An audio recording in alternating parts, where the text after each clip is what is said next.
I want to give Echo better first before I enter Mugu update. Mugu update. If you like all the people who don't own those states, use them to swear for me, not go walk. But not yellow degbe, so that is me for you. Now because of Vera, I repeat, yeah, I'm not go play that children for own do. I go play them, not to go up. But because of Vera, I not play them. My people, share this video for me and give me love and like. Echo better. Larivan, you get children. No, Echo better. You get children. Amba, na obobona. J-boy, na arugwala o. The Monica way they inside, na ashi wele wele. Piki way they tell ashi wele wele. He say no problem, say na compliment. That one not be asha wo. Oh, we're back well. I first tell na say when I go cook for na husband because today start and get be. Echo better. Monica, where you they call daughter, where be your last born. He never reached 18 years, which means not coffee below. But for Monica to know what it be ashi wele wele. Many say Monica do the below. Oh, who this virgin small Monica? Abanarwa, Sikedian. Oh, won't be where you are. Now that one they call children. My children small, you they say this one, the other one good, the other one not good. Your own call. About video now, I want to play for you first. Echo better. When about to say Echo better, be one sleep it out. Echo better begin to do. Exodus 14:14. Exodus 14:14. The Lord shall fight for me. Which Lord shall fight for you? Echo better. Which Lord shall fight for you? Echo better. About say you be tiffy. Or both say you be pot seller. I don't know where I want for you start. You call children, Vera children. You say they be yet children. You say nobody go ever help them again for this life. You say anybody will help them. They go, thought I go fire them. Echo better, meaning thought I go fire you. Mugu update. This is the time you can be able to fly. After now, no more donation for you. Echo better love you more. He go for do donation for you. Now let's go to native doctor. Everybody say, oh yeah, oh yeah. Echo better, wait till you want to laugh me. Nora is a slow learner. If you don't know today, may you know. My daughter Nora is a slow learner. She's not a deaf and dumb. A deaf and dumb cannot even talk nor communicate. Echo better. If now waiting you be the plan towards my Nora, I rebuke it to you. That one are children, where they call children. Now, as your pikin be for mom, now so they be now. May you let this one grow first now. The TJ boy how to drive. A body car birthday. About birthday, will not celebrate them. 18 years birthday, when you supposed to celebrate, you will throw party. Umawe. Echo better. Now this Facebook for no say, 3 baboya, it not better because they suck your toto. Echo better, now you want to talk to me. Me. You were to say 3 baboya, aboma me, no yala luwe. Now you want to talk to me. Wasungu. If a bola we gogun ogbu e. Wasungu. Now you want form love for Vera children. Because why? You they use them the cash out. You they use them the cash out. Echo better. Ya gbola wa. Wasungu. Ovokon bo. Owokeru wela. You say we know you will. Okay, don't agree now. Hey! Echo better don't agree, say. Now, Papa wala give am belle. Why you confess the deny? No babola we. Why you they deny? Echo better. You love your son. The dragger. Ogi yore ya we. Please, guys, send me the full video on my WhatsApp because the guy go the full video. See, imametic pay. Echo better. You love Vera children. Swear. Say you love Vera children. Who are you, Echo better? How where? Who know you? Echo better. You are a virus. Anybody who is listening to you, go astray. Echo better. You are not supposed to be called a mother. Echo better. You are not supposed to be called a mother. Come and listen to your shame and disgrace. You dey mad. Children, we don't insult. change the way you don't first swear for. Say they're not going to ever better for life. Anybody will go say me hear them, that person go die in motor accident. Eko better today you are helping them. But you don't want to raise money for your own platform. Because you know, say, if you raise money for your platform, you are going to saute and want to confess. Eko better. Your shame and disgrace, it passed my own. 3 bad boy I beat you. You not come like on the cry. Now my own. So tell you use my wife. Tell do your uncle God. You know that they know. Share this video. Give me love and like. Iye nora denwe ogun hin agbuwe. If abo allow it, why you jealous me? You where they give 25,000. According to you come on, can't share. On account wado down here. Waiting Lord will talk. Eko better confirm and say they give them money, make they take saga their children. Oh, they give you money, make they take saga their children. You know raise money for them that time. Serekia where bring the matter come. You know raise money for them that time. Mogu update nobody know at that time. Now, una say me they raise money for those children. Yes, I am not against it, but it is a donation of mockery. Investor Enogie, I can never raise money for those children. Never. Never. It not go work. Only me one at the saga Akubete. Only me one at the saga Mugu update and other presenters. I might not worthy to be called Investor Enogie. Akubete. Come and listen to your shame and disgrace. You should be ashamed of yourself. Ekobeke, you are a beggar on the cyberspace. You taught me how to beg. You should be ashamed of yourself. All our friendship, now only beggar left from you. Ekobeke, you implemented beggar in the cyberspace. You make people to know that they beg fast for money. This is what you taught me how to do. Ekobeke, you are a professional beggar. Now, people, I want art drama from now. Listen and be blessed. Share this video for me.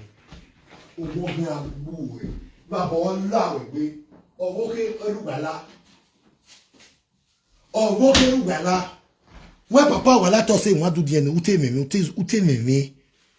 you be wrong mad. You know expect them.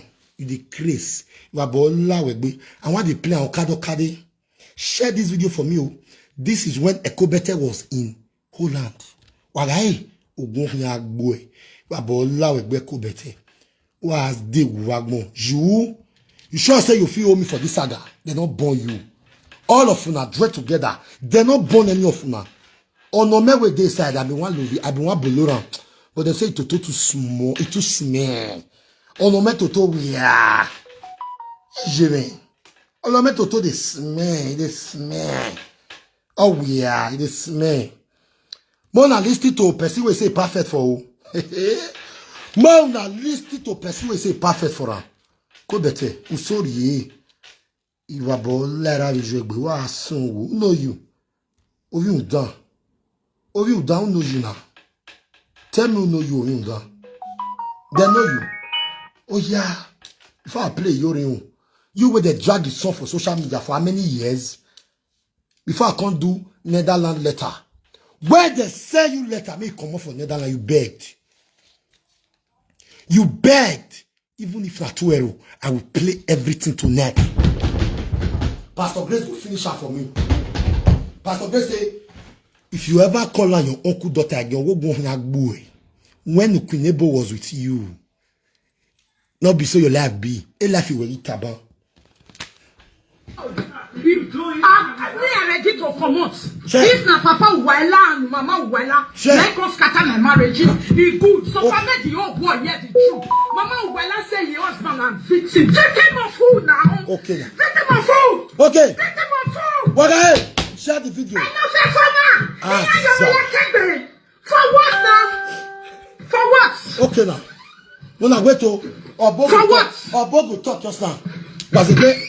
Wagaye wasun babo lawe be. Toss up. This is what you will do for me that I will love. Share the video and toss up. Adimofi, Wesley. That one I will do it. I will do it. Me, I'll carry on my phone.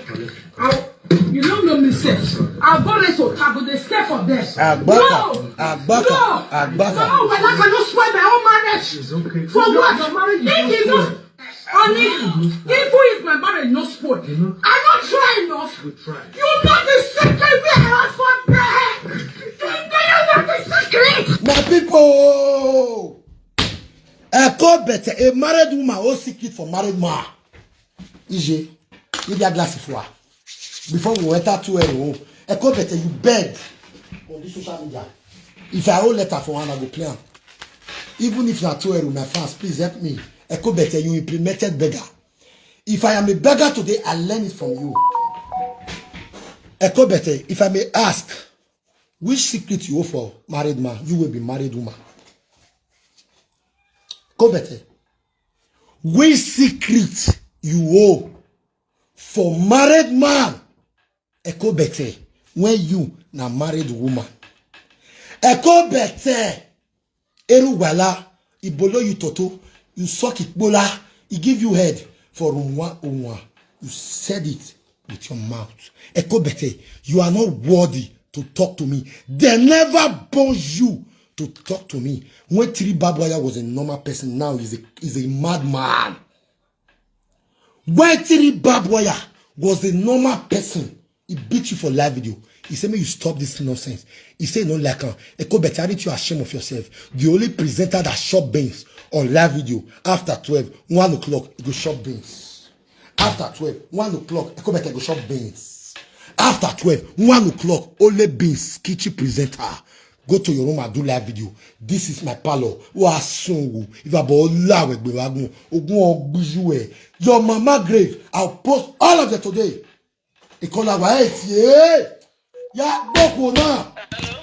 Yeah, share this video. Hello, madam, monsieur, good. Okay, oh, madam, we pick a toto. Gay, not the case way.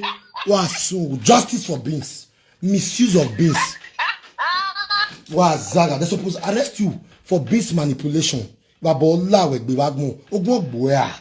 Everything people do today, they learn it from you. You are a beggar, a professional one. Even if not €2. If I play the audio now, people go use it for TikTok. I beg. Una way they TikTok. This voice is important. When I see beggar for social media, we they call that person beggar. Who are you, Eko Bete? You they mad? You they crazy? You seek for my friendship with laptop. And why boy you bring it away from me? The man why way? Eko Bete, can you give me a video where I ask you for money? Eko Bete, can you bring a video where I say may you donate for me? You did it with air service. Now you still dating the wakaso. Now air service is buwagon. Niva bola wegbe. A lesbian or mama, was soon we know we are or Daniel Diku. Aren't you ashamed of yourself? That after many years in abroad, you drank and you pissed for body. Aren't you ashamed? Hello, madam Mose. Il la vidéo yati we okay. Aren't you ashamed of yourself? When you drink finish, you can't waka like drunker. May God bless Lolo. Lord, God will bless you for videoing her. Eko Bete, if you come in Enogie you are today, na quarter, no day. You say I beat my man for live video. Tiri Baba, I beat you for live video. You go bring old video, come aside about Bobby, and so Bobby Genora. So I'm going to be playing Native Doctor's video tonight because Bobby own is past. Now old video Bobby own that one na 2021. Your own na 2018. So we are going to be playing old video tonight. Share this video, give me love and like. Wagaye.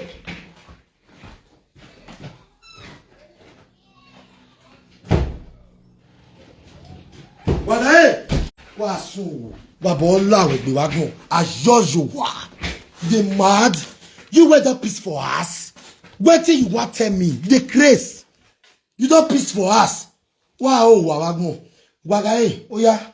Mo plan finish. Eru wala, as you just say, Papa wala want talk. Eko Bete want Chris. Eko Bete no want me Papa wala can talk. Say, na in get boy. As he call a fay, now Eko Bete do this video. Now all video will begin to play now. We are ready to promote.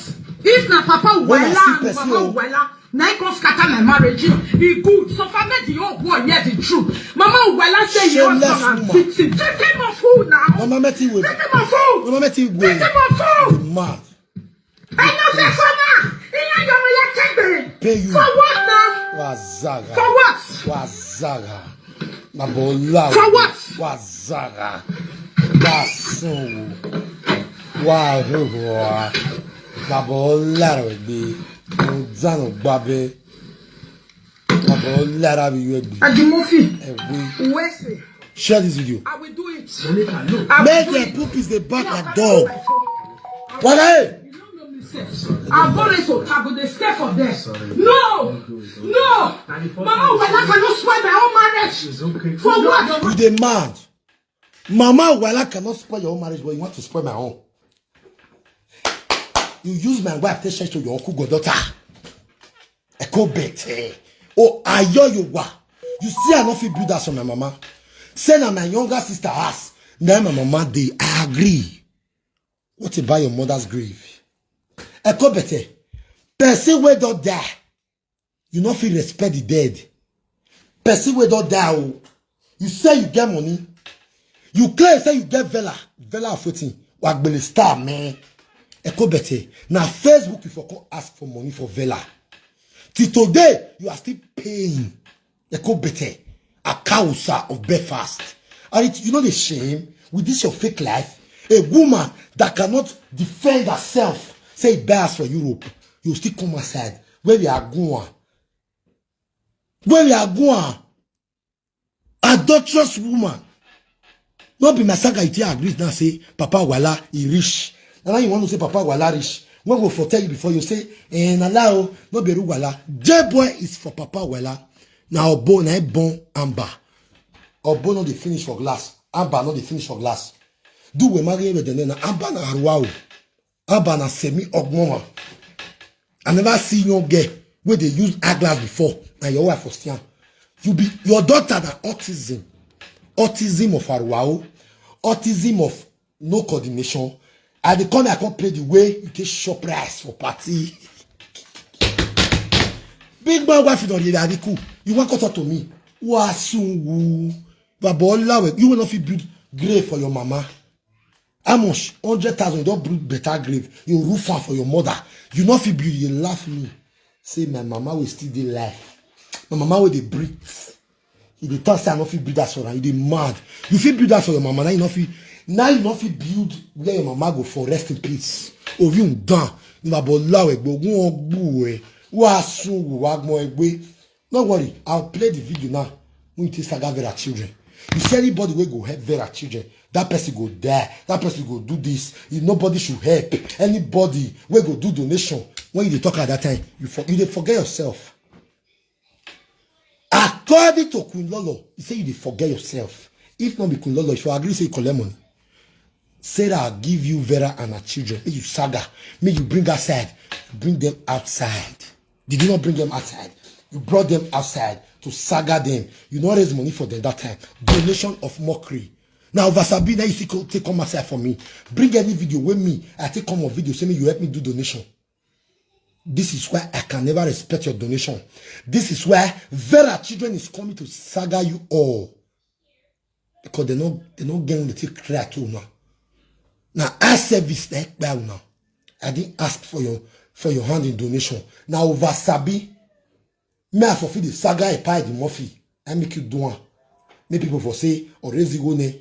Eko better. Now me make you stop donation. If not, you for start on now.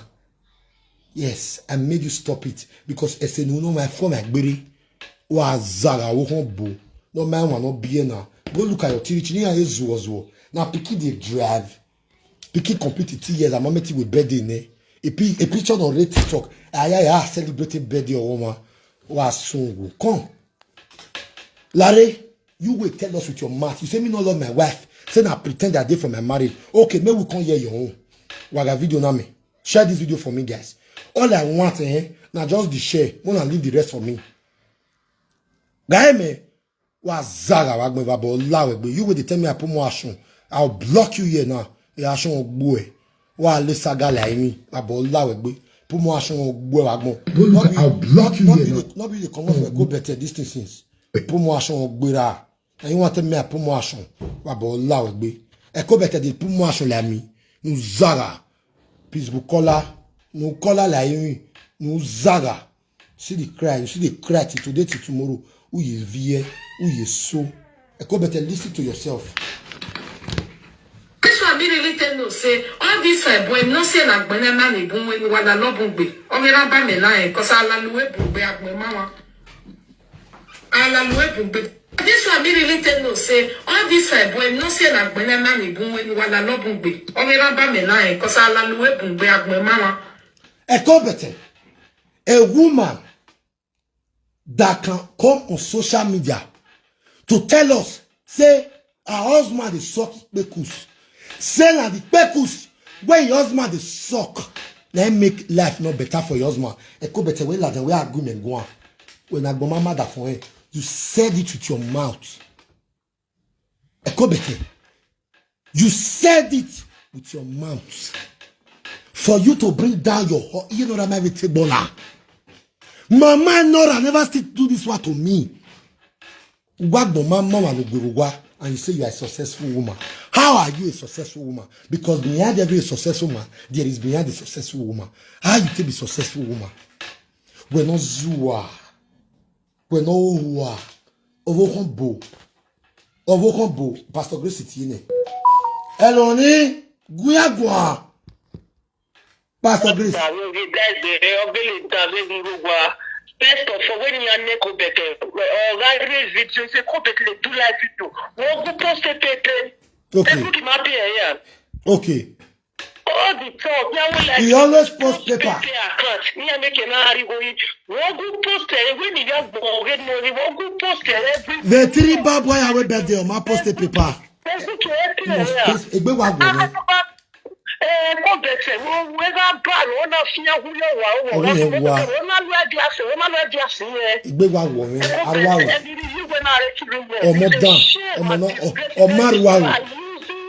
You gonna wake your children we do the father when they go clean up when they start when they are into the competitive years of children. It's a shame. And when that way and woman that will come out and say, I brought this, I brought this. That is who has been our husband to this. No. All the time, I brought it. You need the man is living under you. Responsible men will come out, they will say, me and my husband, we brought this together, but in your state, I bought this.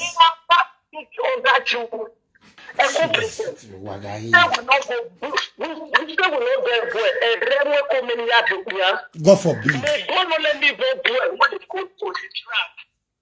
They don't let me go when they go to sit down on top of his head every day.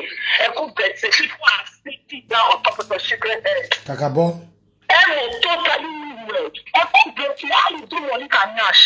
At that stage, Monica Emonison. You don't get anything for Nash. Wow, this so you know, honey, at that age, who do you expect to out of your hand? Who was so much of a good look? Who may I hear Monica? You cannot be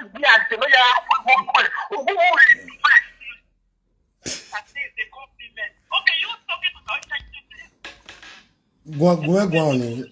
Right on. Elle dit c'est qu'il faut, ouais. C'est qu'il faut, c'est nous go. C'est qu'il faut, ouais, on y. C'est qu'il faut, ouais. And then when I read 3 years, they are brilliant when you are brilliant. When Martin went out with 10 years, you know, use your mouth. Oh, I'm not again, no, you're tired. You forget? You don't forget. I'm your man, no, you're tired. Because they need the Lord, and you are nothing as my own 3 years. You are nothing as my own 3 years. I'm your man. And nobody says this crazy. Once you are comparing on the way, a problem of life better way. Oh, yeah, why? One people die life. They are not like because that man is living or die. Who cast it to your hand? Oh, plan bloqué pour qu'il vive, oui, bon. Mais même bloqué pour qu'il vive, ouais, there on est. Before you go there, you manage your expectation. You use your own. Go not ask your friend on that. You call you every day. Your own birthday go call. You go settle down, plan and get. Your own children go they call. The money on a zaga your wow. na ki o di no wish o ike we ni e mo na ba bia o je ke ya ni wa so wa va ohun yẹn gwa wa so ohun yẹn gwa wa va ohun yẹn gwa and officially return that boy to his father eru wala ni do ye mo ye ki e wo mo ye mo pu mo ye na ba o no go to ya le to boy ya go and give that man stone and give eru wala je mo ye ge sorry mo ni to Monica. People see come back or talk. We will like the world go on. Like them not serious. They are not serious. They are not serious. They are not serious. But what are you doing all this for? Why are you not claiming noise? Why are you not claiming good faith party? Why are you not claiming the next move back? Never claiming no mind no zaga. If I bought like they no good bewa mo no so. Emmanuel Castro Bolua. Emmanuel Castro.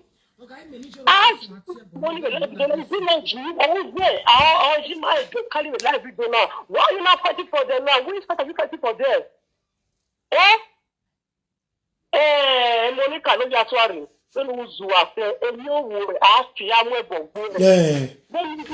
No, wawagbo, undan. Ayoyowa. No man be. They ayoyowa. Wazala.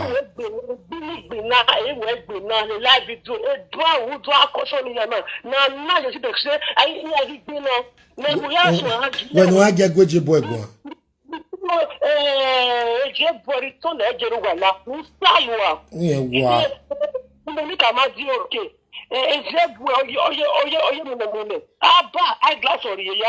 The women were being no joking when I jogger. And you are laughing at baby. Obiome are not they okay, oh, Zaga. You see, I want like a kid, it's okay. More local his food, automatically, you are telling me that I'm cooking for my children, I'm taking good care of them. Yeah, we play video, but no, you talk where we dey dress our children where you play, ban. It's still not the address, so you are not telling me that not at the dress for children. You know, people say that say, I love the wear the clothes, they're not very good looking. You still not the address, maybe to dress children, maybe to dress children. So you are not praising me that I'm dressing my own children, Monica. Exactly. Sure. You still need that one will be okay. It doesn't fast they come now. We will not use food spoiler. So we are cooking for our children. We are taking good care of them. Exactly. Because you know we have to buy a moment around carry right now. A moment around who no use food take one. Monica, I compose any we can share. Exactly. The Peter acts because you are laughing at them and you are praising me. You are praising me. And see me, you are Monica, we are sick away. Your man is close to you, Monica. Your man can. Now, we can show up this day, but not the day for la bien. I'm not going to drag the house.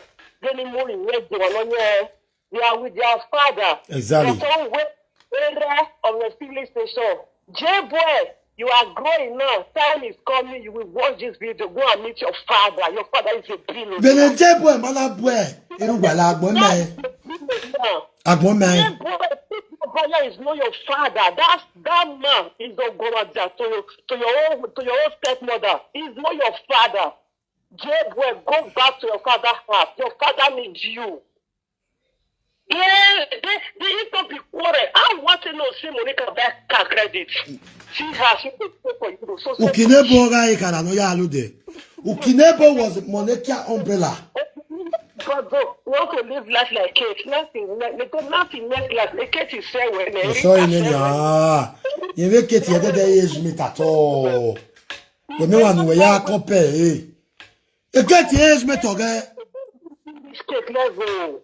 Okay, since the level Kate, you have no way to go. Where you go to play about her. You don't want buy. Be wa go me. Obi o ka kere wa lu glass. A glass o gbu e. Ogun baba zaga. That girl, you will know that she is a grown-up in autism. She is a grown-up autism. Grown-up autism, no. Mature ibe. No vioria. She is autism. No, you blow ya kyo wa no ma de.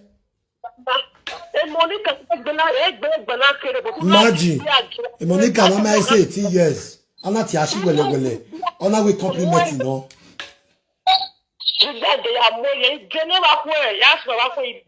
trust you, honey. I'm honey. I love you. Go better. Come and listen to your shame and disgrace. What Zaga Bagmo? Nobody will be presenter when they support you. Yago Uyakwe Breme. Yago Flote Breme. A navio Rimie. Navio. Wa son Wagmo. Wabola Wegbe. You could never be on Bue. Sachi Kogiru Wella. A momogi no nyae. Azuo wa. No ye blue. No ye blue Yakiwa. No ma nyae. No Zaga. No Bue. Now I play this one, I tell that one. Come on. If na Papa Wella and Mama Wella, now I can scatter my marriage. He good. So far, the old boy, yes, it's true. Mama Wella say your husband a victim. Take him off food now. Yes. Now victim. Because you know fi bomb boy. Now you go give another man to talk. Make it bomb boy for you. Ozuwe mugu. Etiri baba no mati biokya. Yago ye nene. Then one body aye. You spoil that boy. That man life. A 51 years old man you more dread. Ozuwe say na loki do be way they play. Who are Zaga? Who are you way Bible school?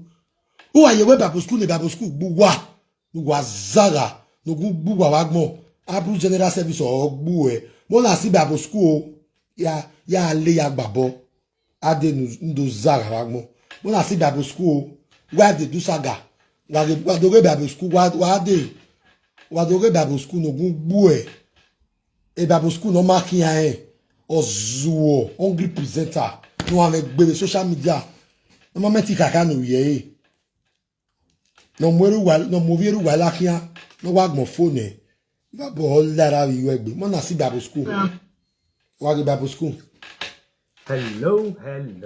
How are you doing? Wagi nagbalo your go. Everybody doing? Wagi you are doing great. Wagi you. So let's Mona, toss up the video. Okay. This program as you come in. Before I enter Jumbo Saze family. Okay. Let's see who comes in first. Okay. Wagi. Who is the first in the house? Wagi. Also, I take Bible no mind. Find out. Okay, yeah. Wagi. Live. Okay. That's correct. Okay. Correct or bue. When they are more agmoriane, why we Bible? Wa Zaga. La bola we be done. You done no babe we. No man we have be. Ozuo. So, good evening, everybody. God bless you for coming in. Thank you very much. Wow. Did you just say God? Wait. If you know ye boy are composing it, did you just say God? You will not get any teacher for that. Did you just say God? Ozuo. You were your mama not feel fat for. Where could better the fat? Where could better the fat me? Because you don't jame. You zuwa. You mato. Uno bije. Go see grave. A grave here and beru. When they send me your mama grave, I'm a wag bijwe. Or bijwe me. Or bewagmo. You ke go wagmo. To wagmo me. My pikin. May you do cover. Or my way cover. No zaga. The search infinity kia. Ozuo egbe. Ovi un da yo wa no mama. O yo wa no ona you ya. Ona you be ekwe mi here. Gbe no yo wa ne. Na you be ekwe mi here. Who are you to talk to me? A beggar, a professional beggar. Even if not 2 cents. Why the men yakpa? Beggar, you a beg come off for Holland. We will say UK. No, they beg here. I have never seen anybody that begged to back up before. Now you know I think no. Ozuo. You can't myself na ga wala wa mumene. No we video 900 times we there. Egbema ho wa zuwa. You get your own topic. Remove Enogie for your mouth if you see topic. Enogie, I purpose when you do so. May a cobete may not talk about anybody. May you see go wash a cobete. Was so more than listening in one town and I Safira. Adam yo. God bless you for coming. You seem to be the very first comment. And that is from YouTube. Unbelievable. God bless you all for coming. Unbelievable. So we have 8 people so far. Yeah. Begin to share. God bless you. It's been a long time, Abi. God bless you. Which were with us. We hurt them not. Now